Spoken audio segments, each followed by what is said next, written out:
The NBA Gambling Podcast on the Sports Gambling Podcast Network is presented by WynnBET. WynnBET is now live in Arizona, Colorado, Indiana, Louisiana, Michigan, New Jersey, New York, Tennessee, and Virginia. From boosted same-game parlays to live in-game odds on every major sport, WynnBET has what you need to win. Sign up today. Get a $100 bet when you bet $100 at sportsgamblingpodcast.com/WynnBET. That's sportsgamblingpodcast.com/WYNNBET. State restrictions apply. We're also brought to you by Mini Helmet Contest. The SGPN Mini Helmets are now in store, and they're giving away one free. Just go to sportsgamblingpodcast.com/helmet. That's sportsgamblingpodcast.com/helmets.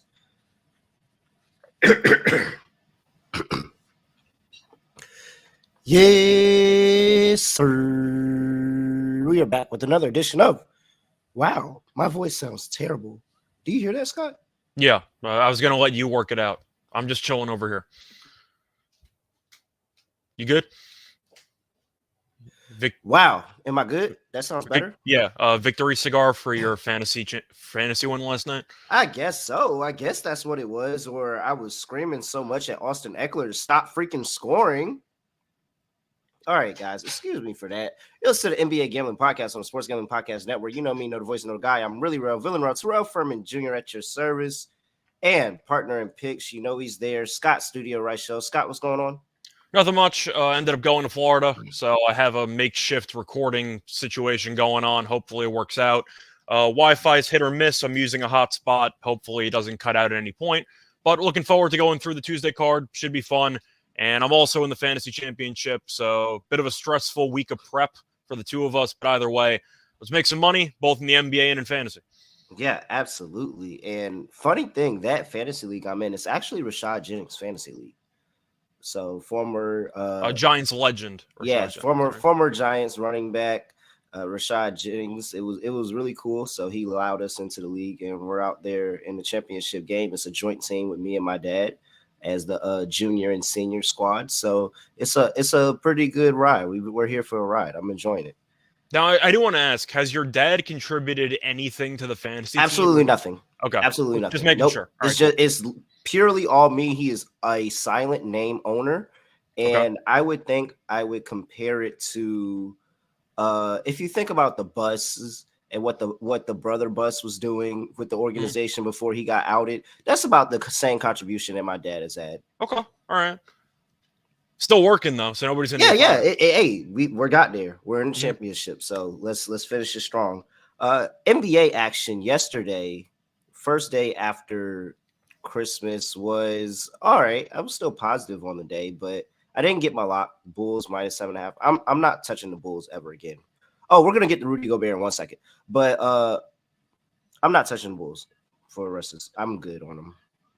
I don't think that was a game. That was a spot that they probably should have played a lot better at home, and they ended up getting routed by. I don't even think they led in many points. I think it was like at halftime they led by 1, but for the majority of that game, the Rockets were up.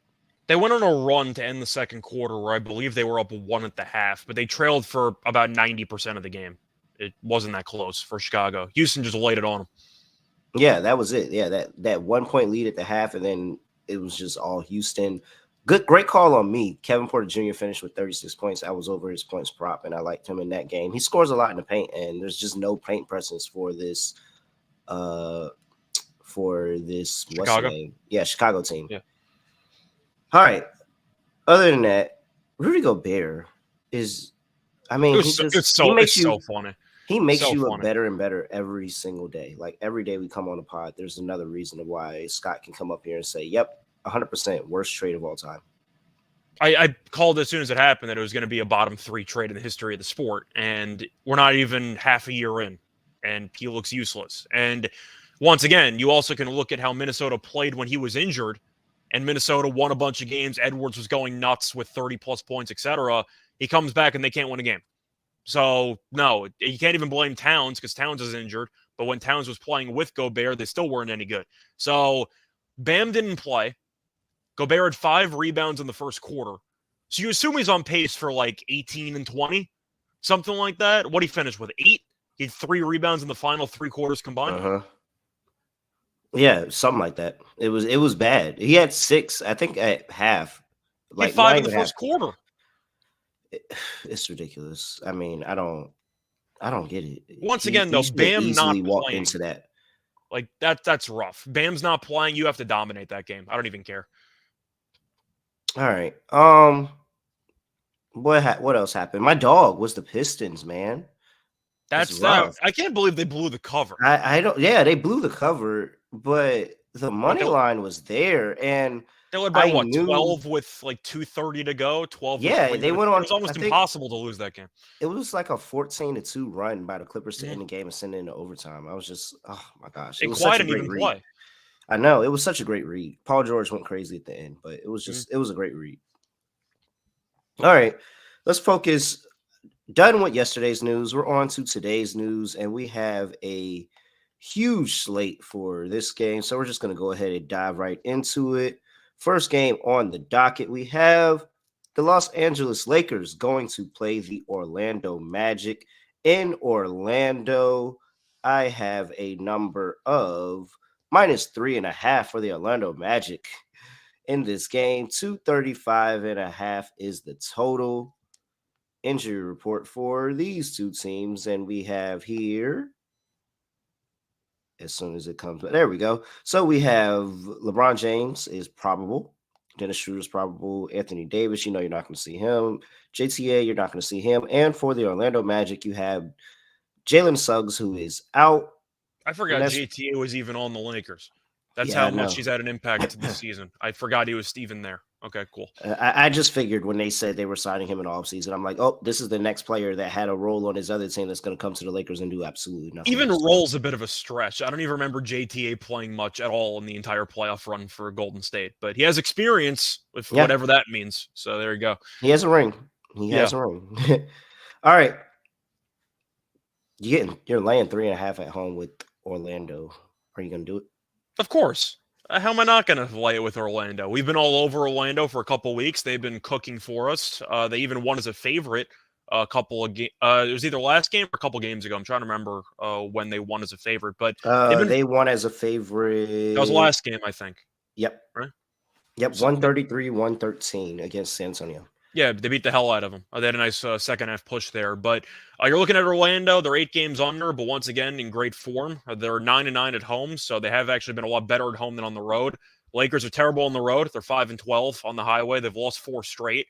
They've given up at least 130 points in 3 of their last 4 games, and the one exception was giving up 124 to Dallas on Christmas. But I got to take Orlando here. LeBron is the only person on this team that's worth a damn. You can go through the supporting cast for the Lakers. They all suck. I mean, there's really no point. Anthony Davis getting hurt again killed this team's hope. Westbrook, people keep pushing for to be 6th man of the year. It's kind of a meme at this point. He doesn't deserve to come anywhere near the award, but he hasn't been great either lately. LeBron might go for 40. That's really the only way they're going to win. But Orlando has scoring depth. They have a home court advantage. They have youth. They can really just outrun the Lakers up and down the court in this game. They should push pace because the Lakers want to run. I got to take Orlando. Right now, this team is a lot better than the Lakers. And I think we would agree, based on current form, Orlando should be laying more than 3.5. The Lakers are really a bad basketball team. Yeah. I The only thing scaring you is Orlando laying points, but they won as a favorite last time out. But the Lakers on the road, they're horrible. I mean, the only way that they could win this game is if you take a player performance boost and you just mix together Lakers money line with LeBron 35. Because the only way they're going to win is if LeBron goes nuclear. They really just don't have enough weapons. I'm sitting here trying to do the okay. So I don't know if you agree with that, but if the Lakers win, we're just assuming LeBron scores 35. yeah, easy. It has to be that. I mean, he's probably going to do that and lose. He Like, might do it there's anyway. nobody I'm else. just saying. There's nobody else to do anything. I'm saying And I don't so think there's any value on Lakers money line because you should just parlay it with LeBron nuclear and money line because it's really the only way they're going to win this game. That's kind of my point. all right, let me see. I still like So LeBron points over, but I guess the concern there is maybe a blowout but I mean, I don't think Orlando's going to stop LeBron. LeBron should have a field day in this game. I just don't think anyone else contributes.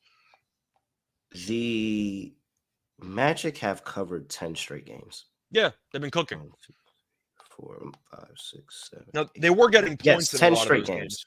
Yeah, they were getting points in a lot of those games. 10 straight games. One or two of them as a favorite, I think. That closed as because I think they closed as a favorite in that Rockets game. But so two in a row as a favorite. And this Lakers team hasn't covered in forever. They definitely not covered their last five, and they're 1-4 straight up in that span. I mean, I mean, the Lakers are just bad. I don't even think Orlando's contrarian because I think everybody's slamming the Lakers as dogs. I think they are too, but that's kind of the thing. Let's just say this wasn't the Lakers. Let's say we're talking about another underwhelming team with a similar record. Maybe the Charlotte Hornets, random team. Is Orlando still laying 3.5? Are they laying more? Probably more. Yeah, yeah, Is there because a they got Lakers 6. tax despite being terrible? Like maybe? How much better are the Lakers than the Spurs? I know that they beat the Spurs in every time they played earlier in this season, The but how Spurs much better burned are me the Lakers last than night. Spurs? I had Utah. I did the Cardinal sin of laying with Utah as a favorite, and I know they struggled. you got what you deserved. I mean, I did. They scored 120 points despite shooting 40% from the floor. So Utah could have scored 140 if they shot decently, but still, I think the Lakers are better, but I think you could argue it's close. Especially without Anthony Davis, it probably is close. Yeah, I'm not gonna overthink this. I'm gonna just take Orlando. If I get burned by the Lakers on the road, then I'm fine with it. But this Orlando team's playing really well, and I can't think of anybody that's betting Orlando in this spot. Yeah, and Aaron, I think that a letdown spot doesn't exactly apply because both teams are below 500. Orlando's still trying to claw back into the playoff picture, hypothetically. I think Orlando might sneakily have a shot to win the division. They're only 4.5 back, but I don't think letdown spots exist when you face off against LeBron.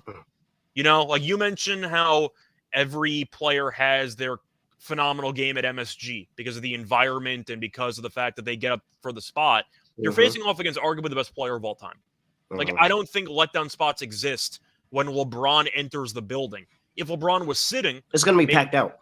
Yeah, if LeBron was sitting, maybe you can make an argument, but you're gonna have extra attendance in the crowd because LeBron is playing in your home arena. So I don't think there's going to be a letdown spot. I just think Orlando's going to get up for it. That's a spot the Lakers are going to struggle in because people won't overlook the Lakers as long as LeBron is playing. Do we agree on that?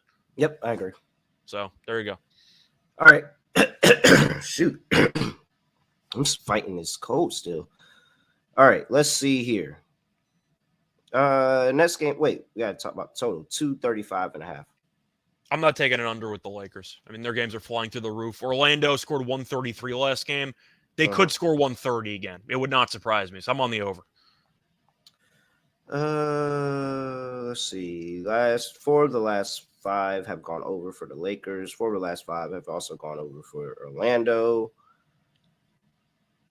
I think I'll pivot and just take it a different way and play it at the first half. Just avoid late game situations or the game slowing down. It gets close and the game slowing down or anything like that. So, yeah, I'm going to just go ahead and take the first half over, but this should go over total. And I think I would still play Lakers, Lakers first half. Like the Lakers do have some type of urgency a lot of the time in the first half. They are playing really good in the first half over the season. And I can see this being a Lakers first half Orlando money line type of game because they always fold games. Like they always find ways to fold games away. Yeah, I can see that too. We are not scared at LeBron's points at 31.5. I'll let you know that right now. I think LeBron could score 40. I mean, if it's not a blowout, LeBron at this point, the season's, I don't want to say a fully lost cause, but I think it's looking that way. He's still trying to catch Kareem. He's going to get his. Yeah, I'm not afraid of LeBron at 31.5. All right. Next game on the slate, we have the Philadelphia 76ers going to play the Washington Wizards in Washington, -4.5 on the road for the 76ers. 225.5 is the total injury report for these two teams. And we have pretty clean for the 76ers. Tyrese Maxey is not going to play. The Washington Wizards, you have Denny Avdia, questionable, and Will Barton is not on the injury report, so he's expected to play. A home dog of +4.5 in the Washington Wizards. What are you doing, Scott? I think I have to take Philly. I know that you had a very good game on Christmas against the Knicks. They came back and won the game, but Philly's been rolling. And even though I do think long term they'll probably struggle in the playoffs, I do think they'll be able to keep it rolling for now. I know Maxi's supposed to come back at some point, either this week or next week, but Philly's been cooking. They've been playing good overall basketball. They're on a decent winning streak right now. Washington is really just a bad basketball team. I mean, there's no way around it. They signed Beal to a massive extension. They got Porzingis, and they're going to be a mediocre at best team for a while. They are 13-21. They have split the first two games this season. The road team is 2-0. But you're looking at Philly, and Philly's won 8 straight. They've been a really, really solid team. Harden's had at least 13 assists in each of the last 2 games. Embiid always kills Washington. They can't guard him. I think Embiid's going to have a field day in this game. But you're looking at the overall spot for Philly on a winning streak against Washington. I don't think Washington's good, and I think Philly is. So I'll take Philly. The line seems short. How are they supposed to guard Harden and Embiid? Like, I don't know how Washington can guard either of those guys. So I'm going to go with Philly. Let's see. Well, even just selectively, how do you think they can match up with Harden or Embiid in a pick and roll? They can't. Like, I don't know how they're going to get any stops in this game. I don't think they can either, but Washington is good at home, and like they play a lot. They're better basketball at home. I know it hasn't translated over the course of the season, but just when I'm thinking of this rivalry, I just think Washington has to outscore them because they can't get enough stops. And if you're going to assume Embiid has a realistic shot of scoring 35 or 40, can we agree on that? Like, if Embiid scores 42, neither one of us would be surprised. I think it's the defense for me. I think it's the defense that's going to pull me over to the 76ers, and just knowing that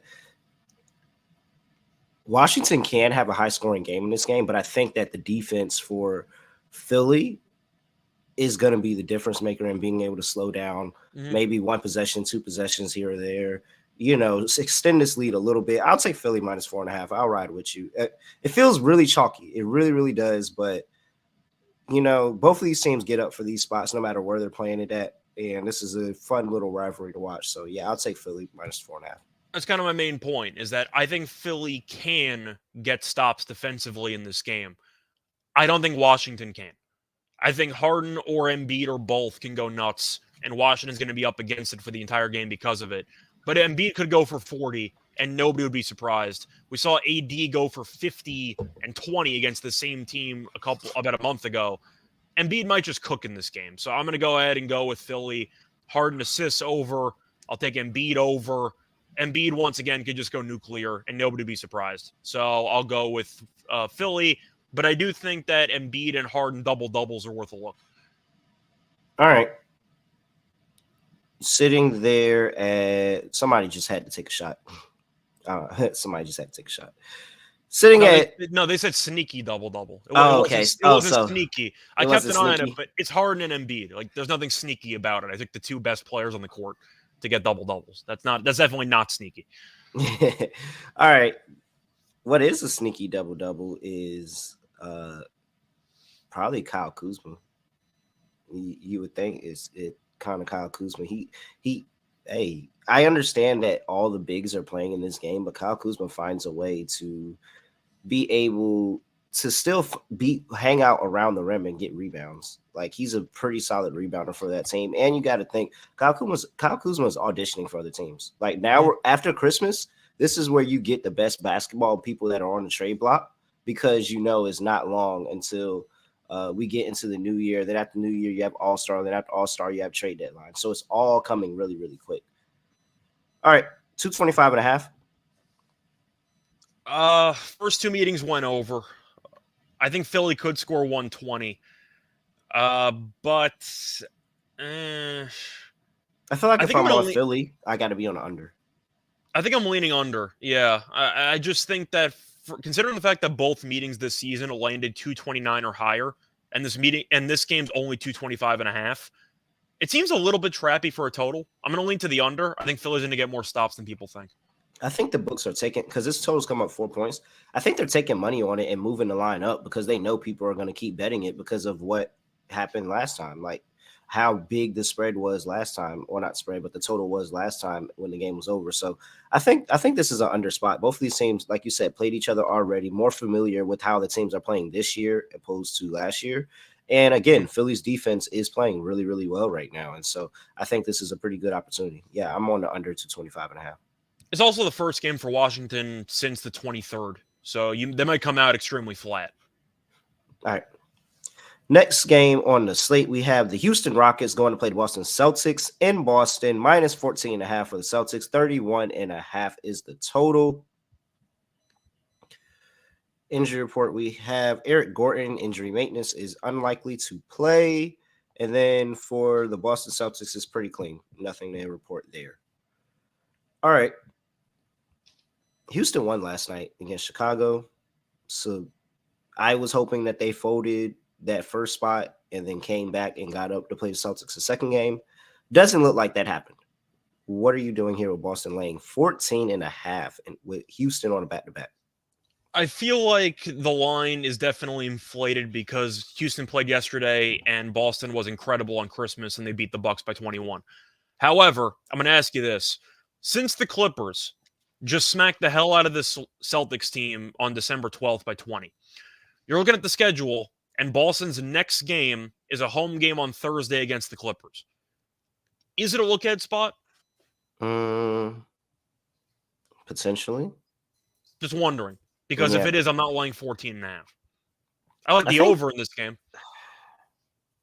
I think you'll see points, but Boston could win this game by 30, and I wouldn't be surprised. But since they do play the Clippers up next, and the Clippers smacked them in LA a couple weeks prior, I think Boston might be a little bit too happy that they killed Milwaukee. That was their get-up game. It might just kind of crash back down this game. I don't think Houston's going to win. I think Boston's going to win. 14.5, though, I think I'll lean Houston here. I really think for a spot, Boston will be the public play because of how good they looked against Milwaukee. I don't think this line should be this big. So there's a difference in the first half of this home 6-game, was that 16? Yeah, 6-game homestand as opposed to the last. First, they lost to Magic twice and lost to the Pacers, all by double-digit favorites. And then they destroyed Minnesota, destroyed Milwaukee, and you're here with Houston. It's seven home games because next one is so this is 6 of 7. I feel like this is a flat spot for Houston. I think it will be. You did what you wanted to do. Yeah, you did I what think you wanted to do. You won too, against the Bulls. I mean, 14.5, though, I mentioned the potential look-ahead spot against a team that embarrassed you a couple weeks prior. Do you think Boston comes out building off of that Christmas game? Or do you think that they're so happy at how dominant they played, they might kind of take their foot off the gas a little bit? You can argue either way.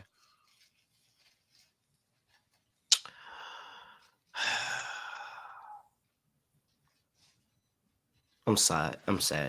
All right.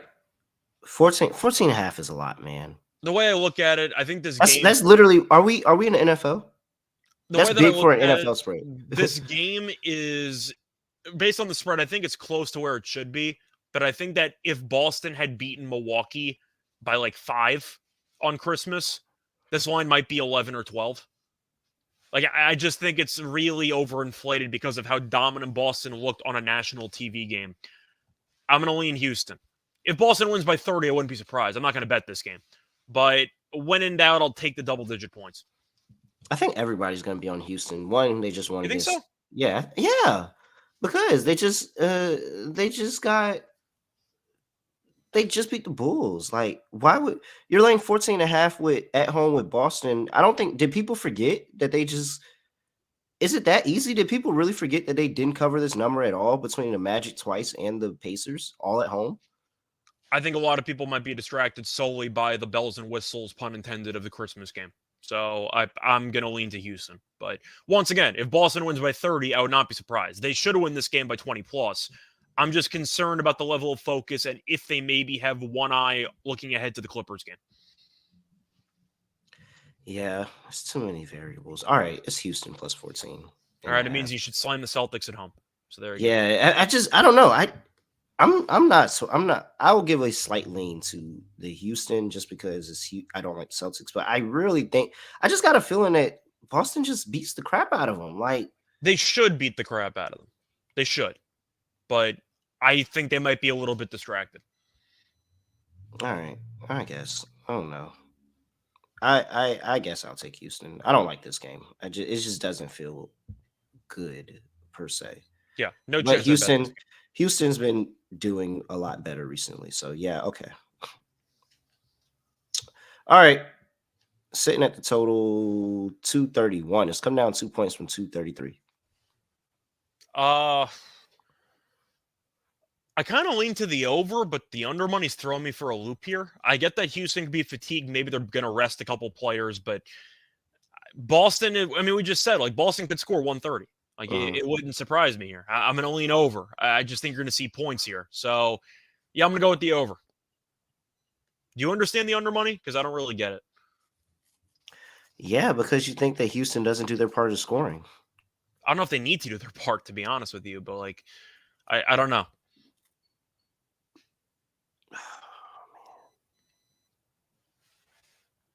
Nah, I'm going back to Boston. Give me Boston minus 14.5. I'm not doing Okay. it.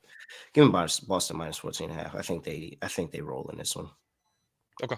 So does that mean you're leaning over or under? You're leaning under, but yeah, you because I think that Houston comes into a flat spot and just not being able to put the ball in the basket. Okay. So it sounds like instead of the full game total, you kind of like Houston team total more. Yeah, I mean, I would play both. I would play the full game under, but probably more of a side is Houston's team total under. But I just don't like taking a team total under of a team that is getting 14.5 points because you're already you're getting more favorable number there just as off the rip. So I'd rather just play the whole game under.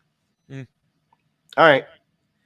Next game on the slate, we have the Los Angeles Clippers on the road to play the Toronto Raptors.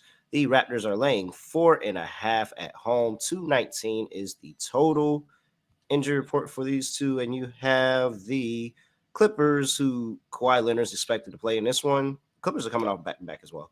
Yeah, are we assuming that Paul George and company will not play, but Kawhi's playing? Is it the tag team? Yeah, it could be. Again? Yeah, it could be like a tag team approach. It doesn't say anything about Paul George yet, but we all know literally as after this ends, the Clippers are going to go put out an injury report and say half the team is out. Wait for about the 5 o'clock special on that one. But yeah. Paul George, how many minutes did he play last night? Because it went to overtime. He played like 36 minutes, maybe? Let's see. Paul George played 38 minutes. Yeah. 38 minutes. I don't think he's going to play. But I don't think he's going to play. I think you're getting one or the other here. And I think they did that on purpose. So of course. Kawhi Leonard expected to play. John Wall, TBD, probably not going to see him.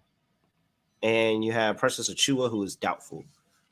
Achiuwa hasn't played for like 2 months, but I'm going to take doubtful. Toronto. But doubtful is a better because he was just straight up out for the time. So doubtful means he is going to come back eventually, just probably not this game. Sounds like he's a week or two away. Yeah. All right. I like Toronto in this game. I'm going to keep it short and sweet. I'm kind of curious how the fan reaction is going to be with Kawhi going back to Toronto. Should be an interesting little moment there, but I think the Clippers might bench half their team.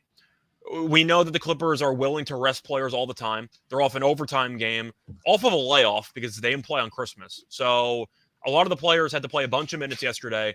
Toronto had been struggling. They did look good right before the Christmas break. Beat the Knicks on the road with Siakam's 50-piece, and then beat Cleveland on the road. A very nice win there. I'm going to go with Toronto. I think it's a good spot. I think 4.5 is too low, and I think the Clippers are in a decent spot to bench a lot of players.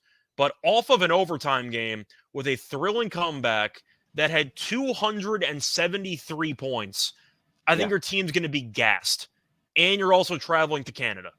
I'm on Toronto. I think Toronto rolls here. It's a really good spot. It's a really good spot for Toronto. All right. Yeah, I'm on Toronto. I'm not. I wish we could have got some more value. Yeah. The overtime game with travel to Canada.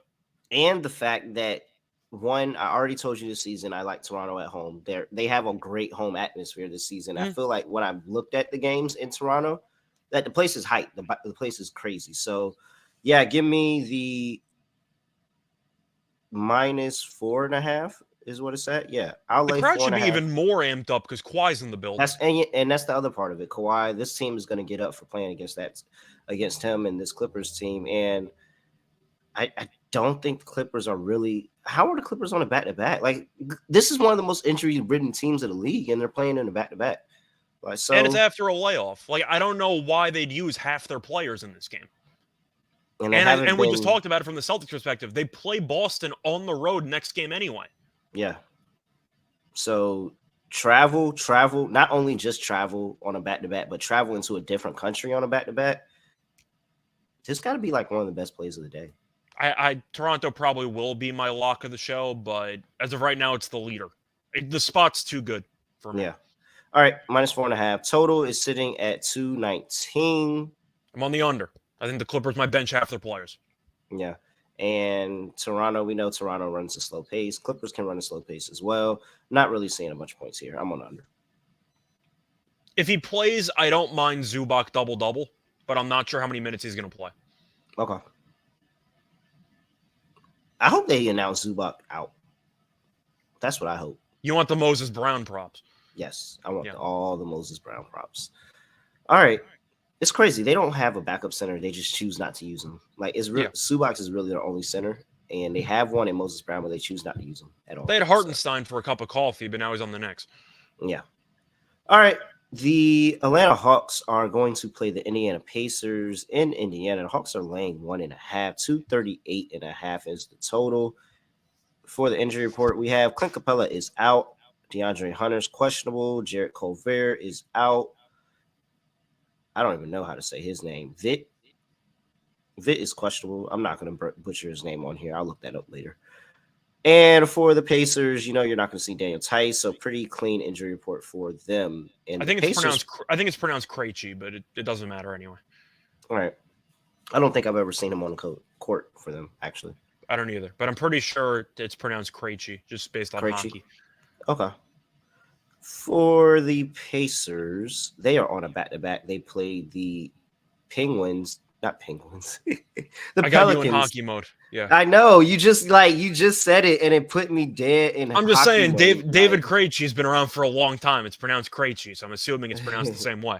Yeah, no. So, all right. The Pelicans, they played the Pelicans in Orlando last night, where they got buried.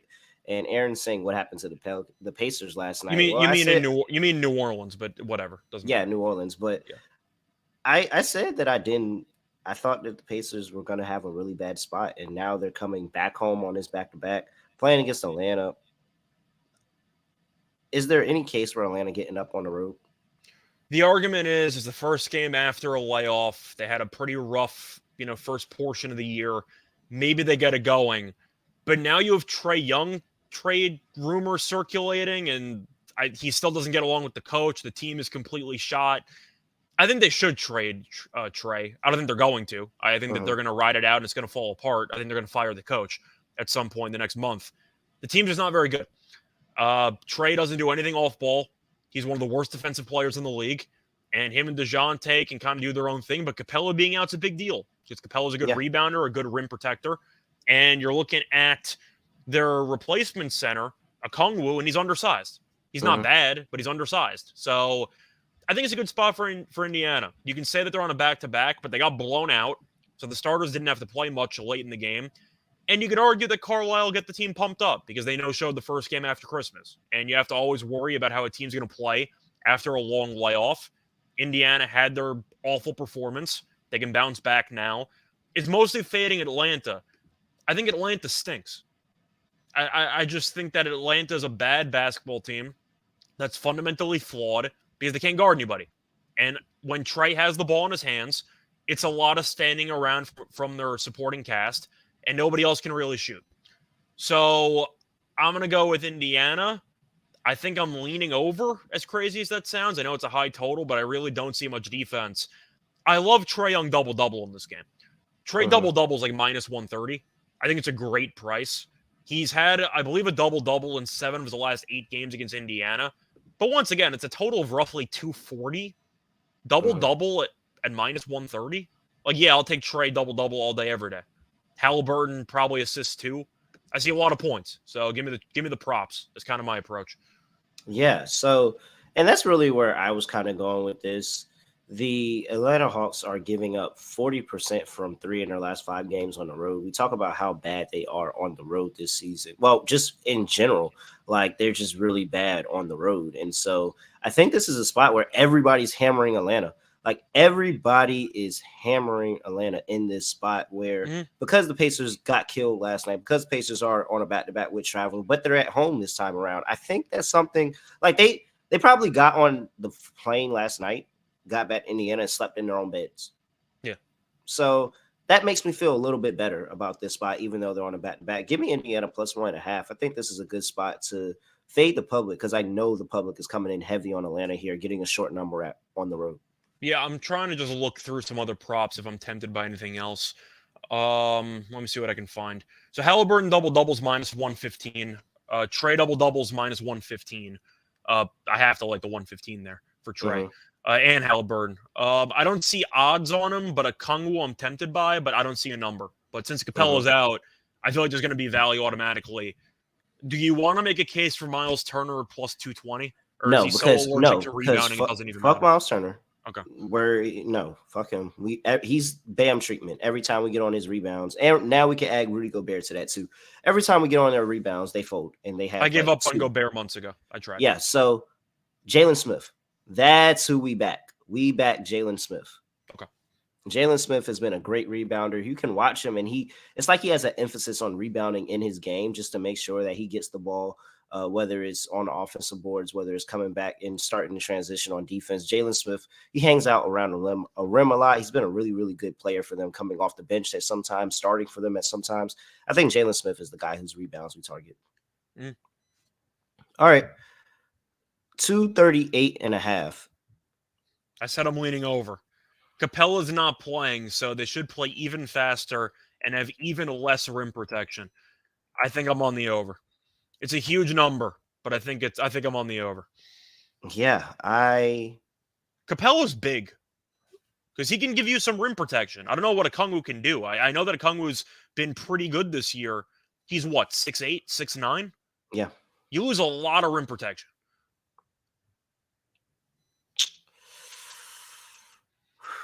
It's a lot of value we missed, but okay, I'll go with it. Oh, we missed a ton of value. Yeah. Yeah, 238.5. All right. Next game on the slate, we have the Phoenix Suns going to Memphis to play the Memphis Grizzlies. -8 for the Grizzlies. 230. No, not 230. 226.5 is the total in this one. For this injury report for Phoenix, we have Devin Booker, who's out with that groin injury. Brutal game in that Christmas Day game. It was a hell of a game, just a brutal loss for Phoenix. Yeah. Landry Shamet, who came in relief and had 30 31. out with it. 31 out with Achilles injury. Cam Payne is out with the foot injury. Wait, so is Shamet out with an Achilles injury or is his back sore from carrying the team? It's got to be one or the other. It's one or the other, and they still lost. Yeah. How do you waste a 31-point Shamet masterclass? Yeah, he did. He came in and literally did everything Booker was supposed to do. Mm-hmm. So, all right. This feels so clean easy. Clean injury report for the Grizzlies. There's a couple ways to look at this, and I know we mentioned Toronto being right now the early favorite for our lock. I love Memphis in the spot today, and I know that Memphis just killed this team, so you can argue that Phoenix will be motivated to get revenge. Memphis just got humiliated on national TV against the borderline G League squad. They are going to murder this team tonight. I don't know how much more motivated you can be to return home where you've been dominant all season long off of probably your most embarrassing loss to your arch rival all season long. And you just killed this Phoenix team by 30 on the road. They're going to out-rebound them by 20 again. Like, I don't know what Phoenix can do in this game. Offensively, they don't have much overall scoring depth. Memphis is going to kill them on the glass. They can't stay in front of Morant. And Bane's getting better with each passing game. I think Memphis beats the crap out of them. I think Memphis might win this game by 30, but the argument is Phoenix might be motivated to get revenge or to play tougher because of how bad the first meeting went. I don't even care. I think Memphis is just a horrible matchup for this team, and they're off of that awful Christmas loss. Both teams have bad losses, but Memphis, that was pretty embarrassing. That was really bad. At least Phoenix has an excuse. Booker got hurt. If he stayed healthy, we would have won the game. We went to overtime against the favorite, in my eyes, to win MVP, who went for 41, 15, and 15. But I'm taking Memphis. I think Memphis kills this team. Is it too easy? It feels like it's too easy, but so the issue and the difference maker that I had was that when I picked the Warriors to beat Memphis, even though they were shorthanded, it's because Mhm. I knew they still had a bunch of talent, all like even across the bench, that could still go out there and score a bunch of points. And Golden State was at home. Yes. Now you're on the road. You don't have Shamit. You don't have Campaign. You don't have Booker. How I'm can they looking at the score? I'm looking at who's gonna go out here and really, really like contest and go score. And Aiton's going to get bodied by Adams on the glass. We know Triple J is a very good defensive player. The foul trouble is a serious concern, but still. They also have a Clark. They have a. I don't know who's going to score on this team. Like, I don't think Phoenix is very good because every time Booker gets hurt or he has a bad game, they lose because he's the only one who can create his own shot on this entire team. Mhm. I think Memphis is a horrible matchup. Yeah, I'm with Memphis -8. I like Memphis. Memphis first half. They're going to come out for blood in this game. I think they'll be up by double digits at halftime. Oh, I like them in the first quarter. I think they're one of the best first quarter teams at home. I think they might be the best first half team at home. So that wouldn't surprise me. But Let's pull this up real quick. you're The returning back home after getting humiliated by your arch rival missing Curry and missing Wiggins. It's really such a good spot. The only concern is the public will be all over Memphis, and there's really no way around it. But once again, I think that Phoenix is really no match for Memphis's length and overall depth. It's a horrible matchup for Phoenix. And this team's also falling apart because apparently nobody likes DeAndre Ayton. yeah, right. So let me see. First half. So there's one crazy one that I saw. There we go. That's what I was looking for. All right. I knew I had it somewhere. Okay, so in the last 5 games in the first half, Memphis is 4-0-1 at home. They are the second best first quarter team in the league at home, only behind the New York Knicks. Second best in the first half, again, only behind the New York Knicks. This team gets out fast. They've been doing this for last year as well. Like they were very good in early games at home last year as well. So this is a really good spot. Memphis first quarter, Memphis first half. Especially if you're concerned about it being a large number and you think that there's a way that there's a backdoor cover for the Suns, you definitely want to get in the game early. Yeah, you can take halftime, full time, take a prop there. It's probably like 140, 150, but still, I think Memphis should roll here. It's a great spot for Memphis. All right, 226.5. Come down a point from 227. I don't really know what to think here because the last game they played was relatively high scoring because Memphis got every offensive rebound and scored a bunch of points, but Phoenix can't score. So actually, no, the first meeting went to 225. I thought it actually went higher than that. I'm going to lean under. I don't think Phoenix can do anything in this game. And Phoenix is also 5-10 on the road. They're a horrible road team. I'm not sure if Phoenix even gets to 100 in this game. I'm going to lean to the under. Like Memphis might call off the dogs in the fourth quarter. I think it's an under just because of how inefficient Memphis has been recently. And I think that's like Desmond Bane's coming back. He's trying to get into his own rhythm. You have what's my boy's name? Dylan Brooks, who is just inefficient as in general. Like that's just how he plays. He's just inefficient. And so, I think this is probably a good spot where there's a little bit of inefficiency for Memphis, adding on to all the outs for Phoenix. So I like the under. I actually kind of love the under, to be honest. Yeah, I think I like Phoenix team total under more. Memphis's length is such a problem for this Phoenix team without Booker. It's such a problem. All right. Next game on the slate, we have the San Antonio Spurs going to play the Oklahoma City Thunder. -7 at home for the Thunder. 236.5 is the total. We have nothing on the injury report for the Spurs because they just played yesterday where they got the win against the Utah Jazz as a dog. And we have Oklahoma City, who is missing their G League players, basically. Yep. So pretty clean for Oklahoma City. I'm not doing it. I told you I wasn't doing it again. I'm standing on it. I'm 10 toes down on it. I don't care. It doesn't matter. I'm not going to do it. Every single time it's come back to bite me. I don't care what the spot is. I don't care how good it is. I don't care what the numbers say. I'm not laying points with Oklahoma City. I'm not doing it. San Not Antonio's on a doing it. back-to-back with travel, but there's Nope. no chance I'm laying 7.5 with Oklahoma City. I don't I care. can't do it. Nope. San Antonio, when healthy, has actually been okay. And when I say when healthy, it's with Keldon Johnson and Vassell. Those two are the main offensive threats for this team. Sohan's been okay as well. Pirtle, we know, is a pretty decent center, but Shea can go nuts. We've seen this happen before. We saw the Thunder lose to the Pelicans before Thanksgiving with no Zion and no Ingram, and Shea went for like 41, 10, and 8, and they still lost the game. Like Shea can go nuts, and they still might not cover, but 7.5 is way too many points for me. I'm taking San Antonio. Neither team plays much defense. You might see a track meet. OKC should win this game. 7.5's a ton. I'm taking San Antonio. I think this number's too big. Yeah, I'm with you. I am there with you. It's not in OKC's blood to be a favorite. It's just not in their blood to be a favorite. Shea probably is the only person that does anything in this game, and you get a team effort from the Spurs. So, I mean, Shea, you're assuming might score 40 in this game, but I'm not sure if it's going to matter for the sake of 7.5. Yeah. All right. Yeah, they probably went by 3. Mm-hmm. They probably win this game 3. All right. That's it. That's enough for me with that. The total is at 236.5. I'm on the over. I know San Antonio's on a back-to-back, but once again, Utah yesterday scored 122. They shot 40% from the floor and 30% from 3. They were horrible. They still scored 122.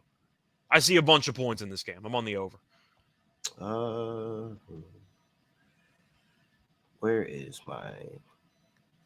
Yeah. OKC 11-6 to the over at home.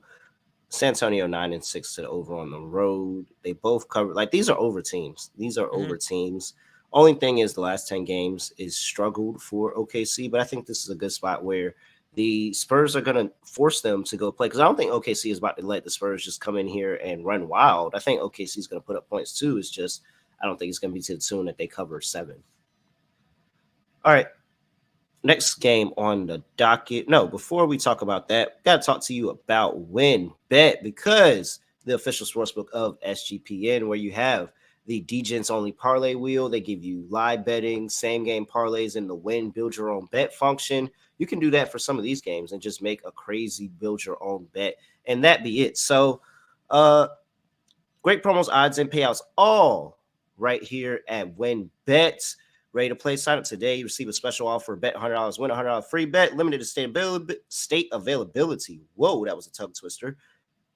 There's so much to choose from. All you have to do is head to sportsgamblingpodcast.com/winbet. That's sportsgamblingpodcast.com/WINNBET to claim your free bet today.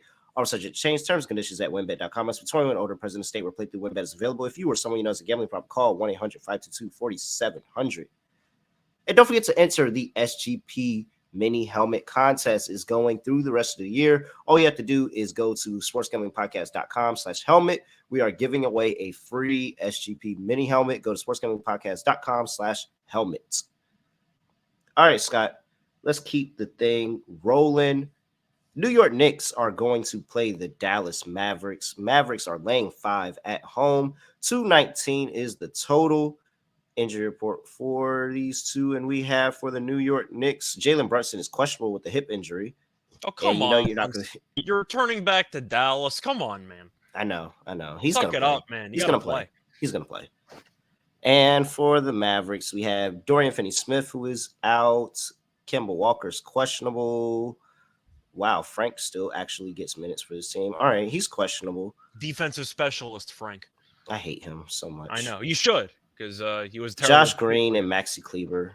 It's not really his fault. It's not his fault that we drafted him, but still.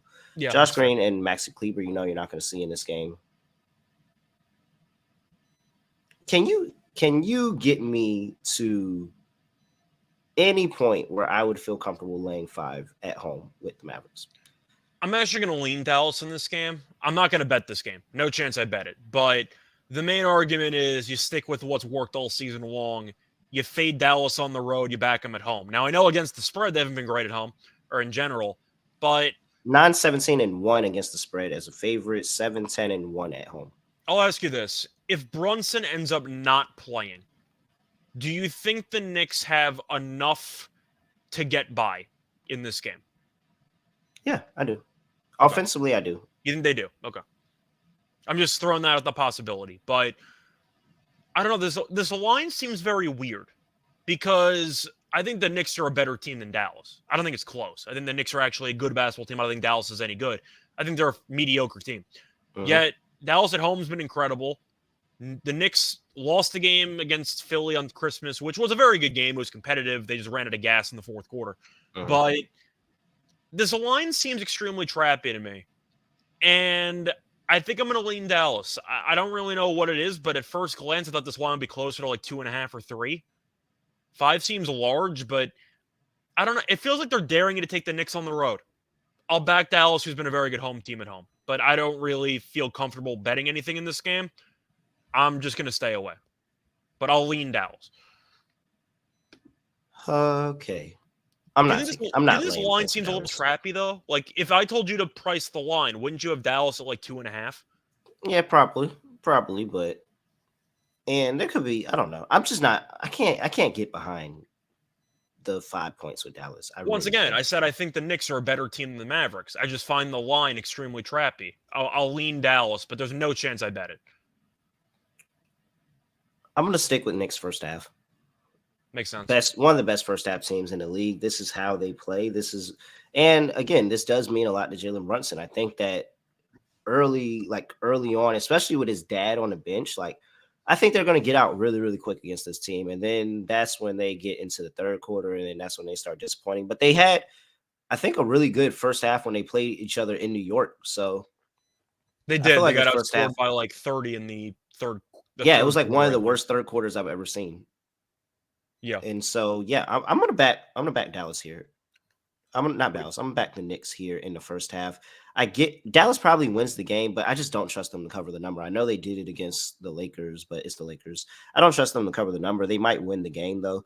I will take the Knicks first half play. I think that's this is a pretty solid play.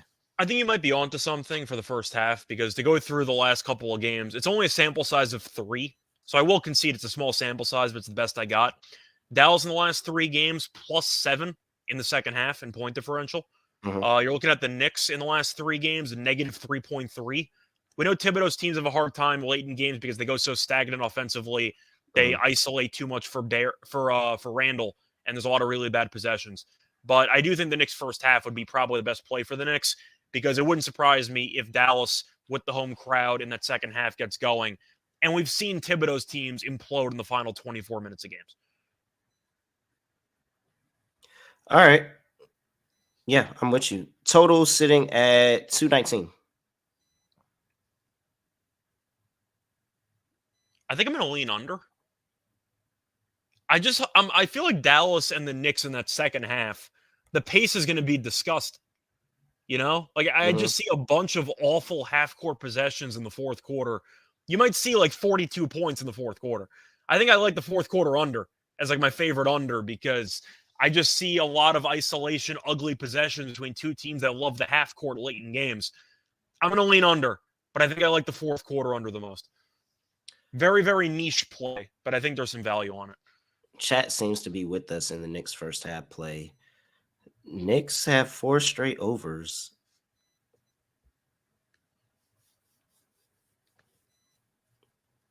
I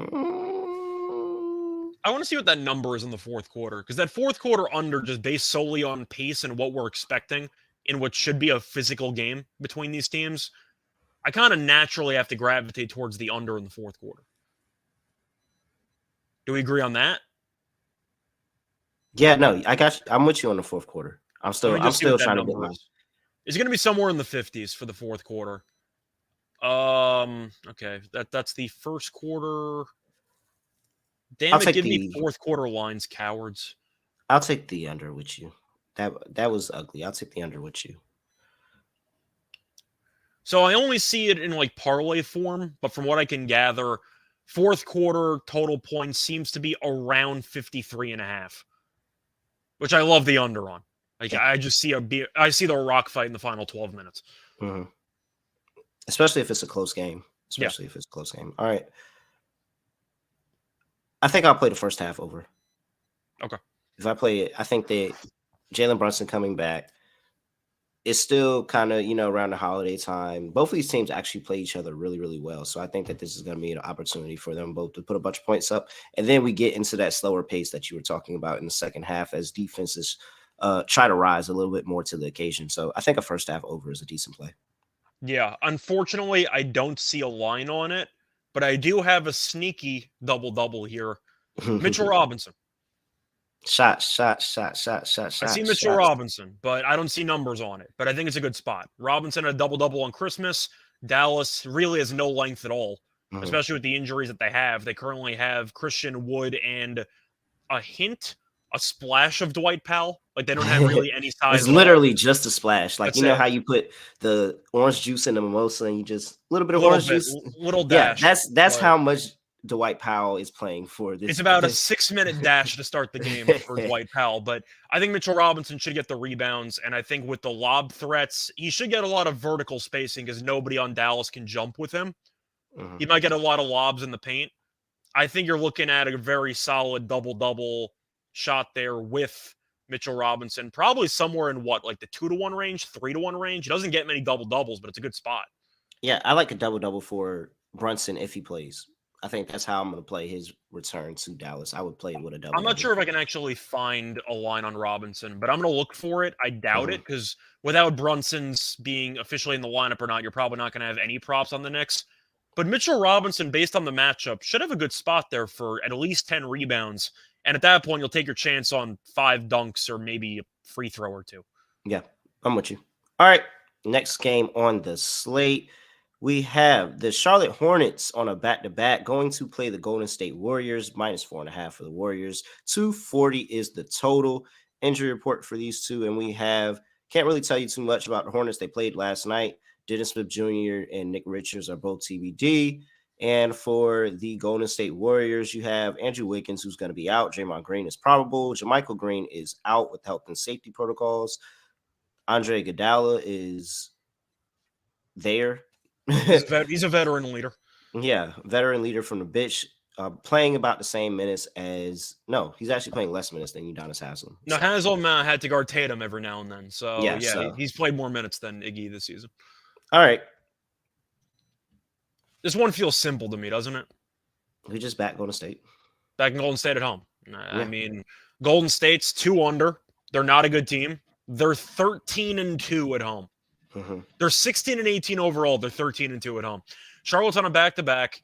They're 5-14 on the road. They played an up-tempo game against Portland. No shock to anybody. They lost. Brutal. But they was in the game for a little bit. I'll give them that. They were in the game for a little bit. Brutal beat on the under, by the way. I believe that they combined for 41 points in the fourth quarter. Yeah, and the game went under by 1.5. Disastrous beat there for the over. But I got to go with Golden State. At home, they're a different team. I don't know what it is, but Charlotte can't guard anybody. They should be fatigued in the second half. I'm going to go with Golden State. As for props, are we blindly just taking the rebounds for Looney? I don't think we're going to find any Wiseman props because there's no guarantee on his minutes, but Looney might be in a good spot for 14 rebounds. So I kind of have to go with the philosophy of backing opposing centers against the Hornets. And Looney should probably get, 12 rebounds in like 25 minutes? Yeah. I think I like that Looney play. I think we get back on LaMelo. LaMelo's just got insane usage right now. He has to. And you're looking at how he plays against Golden State in the past. I believe he's played well against Golden State. Let me just see this. Draymond is in. He's playing. Wiggins is out. Draymond rebounds might be sneaky too. Yeah. If you want a really, really decent triple-double by Draymond? That's what I was going to say. I don't know if the points triple-double by Draymond. I saw it on your face, and I was like, I knew we were thinking the same thing. He only scored 3 points in that Christmas game against Memphis, but I think if you're looking for a long shot where he had, 13 rebounds and 13 assists against Memphis? Yeah. Might be worth a shot there. I got to see what the price is. If it's anything above 15-1, I'll take it. I don't think it's going to be there, but we'll see. Mhm. Do you have that one in front of you by any chance? No, I don't have it in front of me. Okay. Um, I'll pull it up, but I'm hoping okay. it's around like 18-1 or something, and we'll see. But totals 239.5. I see it Draymond at rebounds at 240. like 2. It's climbing. It's still climbing. I see it at 240. I don't see much defense being played. So I think this let is a me. game for threes. I think the threes are going to fly all over the court in this one. Okay, Draymond triple doubles around where I said it would be. It's 16-1, which is okay, I guess. I was kind of hoping for more. Mm-hmm. I mean, yeah, it probably is worth a shot there. I'm just going to see if I can find a better line on it. I probably won't. But based on a total that high and with Draymond being able to get the rebounds against this team, I see 20-1 on a book. Worth it. I'll take Draymond at 20-1 triple double. Okay. Here is my prop for this game. I mean, I'm not really going to give you a handicap. Yeah, I'm on the Warriors. Call me chalk. I don't think it's a letdown spot for them. One, because they're under 500. Maybe if they were above 500, then I would say letdown, but they're under 500. They need every win they could get at this point. Okay. Moment of truth. Here's the prop that I'm on. I'm on Kelly Oubre. Wait, I'm what? on Kelly Oubre this game. I'm on Kelly Oubre. I think Kelly Oubre comes into Golden State. It has a game. But he's on the Jazz, though. That's why I'm confused. Kelly Oubre? Oh, Oubre, sorry. I was thinking of Olynyk. Sorry, my bad. I was like, what? Hey, I'm sitting here. I'm like, wait, what did I miss? I heard Kelly and I immediately went to Olynyk. So my bad. Yeah, Oubre, my bad. Oh my gosh. Sorry about that. Back to what I was saying. Remember that time that Kelly Oubre was on the Warriors and everybody said he sucked and he didn't need to be there and anything like that. He wasn't. You can kind of group him and D'Angelo Russell together with their tenure on the Warriors. Yeah, and it was more of that just wasn't a good fit for him, and he needed a more system that tailored to him. Oh, Oubre revenge game. Yeah, this feels like a Oubre revenge game. It really does. Like I know he was there for a short amount of time. But I just feel like hold on. Y'all said like everybody tried to play me. The fan base tried to play me. The team tried to play me. Like I think this is an opportunity. Kelly Oubre come in there and say, "All right, I'm about to show you what I can do," and he just goes off. Like he just is unconscious and is shooting for the night. So yeah, I'm backing Kelly Oubre tonight. That feels really, really fun. I'm looking at Draymond's numbers against the Hornets in the past. He's had 2 triple doubles. He's had a bunch of almost where he's had like 2 out of 3, or he's been like one or 2 assists or rebounds away. But he usually puts up somewhere in the realm. I don't have the averages, but it looks like he's usually averaging somewhere around like 8 rebounds, 7 assists, something like that. He's had a couple of massive games. He had like an 11, 12, and 19 game, an 8, 11, and 16 game. He's had some huge games, but I think Draymond triple-double 20-1, probably worth a shot. All right, before we move on from this game, last thing, Jordan Poole went crazy last game. Before the ejection, he did. And it's crazy that he got ejected and still had 32. Oh, he would have gone for like 40, like had he not gotten ejected. But so, my question is, do you think the baddies are going to be in attendance after Christmas for Jordan Poole to go off again? Yeah, why not? All right. There we go. You have it. The baddies are in attendance. That means Jordan Poole is definitely going off. I mean, I can't even say Aaron's asking if it's a Jordan Poole letdown spot. I can't even say it's a letdown spot because we know Jordan Poole can shoot the hell out the ball. Like we know how good he is offensively, and with Steph out, he's able to showcase his talents even more and get into a rhythm in that starting lineup. So, I mean, I say we back Jordan Poole again.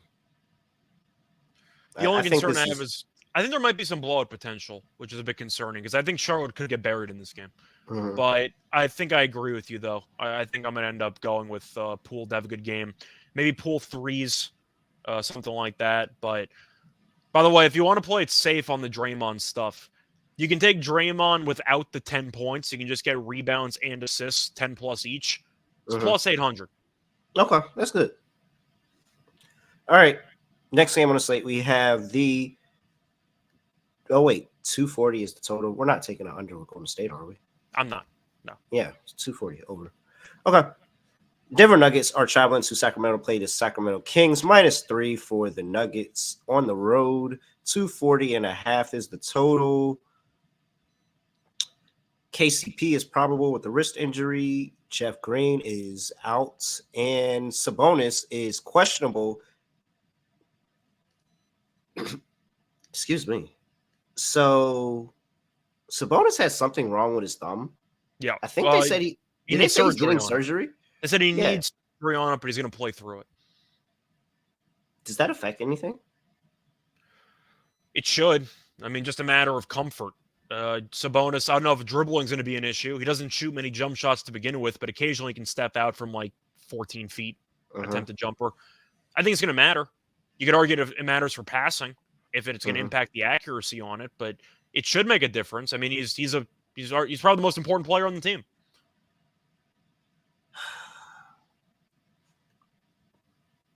I'm not laying 3 with Denver on the road. I don't think I'm laying 3 with Denver on the road. I mean, I would recommend like Jokic triple double, but at this point, it's probably close to plus 150. I don't even know if it's worth anybody's time. Yeah, I don't really have much for this game. The pace should be crazy with the Kings. You can argue Denver being a little bit I'd say hungover kind of with their massive overtime win on Christmas against the Suns on national TV, but that's a bonus injury is a big deal. I think it's going to be a very, very big deal that people are not going to talk about.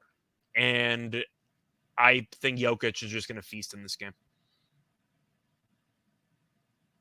But I understand your point. The Kings at home have been good. You got to light the beam. But Jokic, I mean, it's always fun to fade Denver based on spot, and then Jokic has 35, 12, and 12 with 6 minutes to go in the fourth quarter. And then oh, God. Okay, so if this injury was bad enough, they would have made him get surgery because they're 17 and 14 right now. If they have an outside shot at the playoffs or inside shot at the playoffs, whatever you kind of want to call it, if this injury is that bad, I think they would have sat him, let him go ahead and get the surgery and try to get him back later in the year. Unless it's so bad, it's arguably season ending, and they want to he wants to play through it. But if even though he's playing through it, then I don't think that means enough where it's slowing him down too much. Because you would just tell him to get the surgery, and if he's out for the year, he's out for the year. I don't think it's going to slow him down that much, but I wonder if it will impact maybe in the short term Sabonis' comfort around the rim, because he's going to have to maybe shoot the ball a little bit differently off the fingertips with his finger being messed up. Oh, boy. You might get foul trouble in this game, too, with Jokic. I understand. I feel like based on how the season has gone, we're leaning Sacramento at home. Yeah, I'm going. I mean, Sacramento's 10-6 as a dog, 9-6 at home. ATS. You have Denver 6-11 on the road, 10-15 as a favorite, 3-7 in the last 10 games. Like Denver is just doesn't cover, and I don't feel comfortable laying any type of points with Denver on the road in this spot. Whereas this Sacramento team is really good as dogs, really good at home. It just seems like 1 + 1 = 2 here, even with Sabonis having a bit of a hand injury. I'm going to take Sacramento here and sprinkle on the money line. I think I'm going to agree with you, but I guess my hedge would be like Jokic PRA. Yeah, something like that. But he's going to go get there, but the Kings, I think, can beat this team at home. I'll lean Sacramento, too. All right. For the total, 240.5. I mean, do you want to take an under in this game? I think everybody from Denver doesn't play up like they did against that Suns game. I mean, even that Suns game, like, did they play up or did Booker get hurt and the Suns fell apart as the game went on? I think towards the end, the role players started to, come alive a little bit more, but early on, it was really just Jokic. It really was. Yeah. Give me an under 240.5. Call it a bet play. I think I like Aaron Gordon over in points because Jokic sets him up with so many 3 dunks per game. I just think Gordon's going to have no resistance in the paint. Yeah, I'll take an under. That's a sneaky under there. Okay. All right. Next, that's it. That's all the games on the docket. It's time for Lock and Dog. What do I like here for my lock? let's go with Golden State minus 4.5. Okay. I mean, we talked about it. Charlotte has been playing better. I will give them that.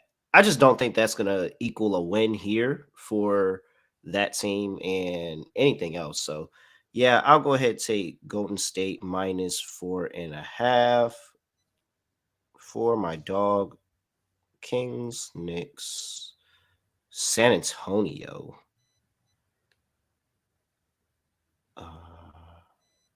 Oh, Pacers is a good dog too, but that's a baby dog. I'm not going to give out a baby dog. Let's go with the game we just talked about. Maybe it's recency bias. Let's go with the game we just talked about.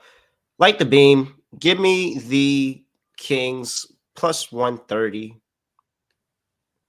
That's a solid. Well, do I have a number on the first half for the Knicks? Let me see if I have a number on the first half for the Knicks because I think that's a good play. You should have a number. Oh, that's plus 142. All right, yeah, give me the Knicks first half in the Mavericks. I'll take Knicks first half plus 142. I got more money. Sorry, guys. Okay. I still like the Kings, though. All right. I'm kind of torn on what I want to do for the lock because I have a couple of choices that I actually really like. So I'll start off with the... You know what? I was going to do the Warriors too, but since you do it, we'll spread it out a little bit. I'll take Toronto.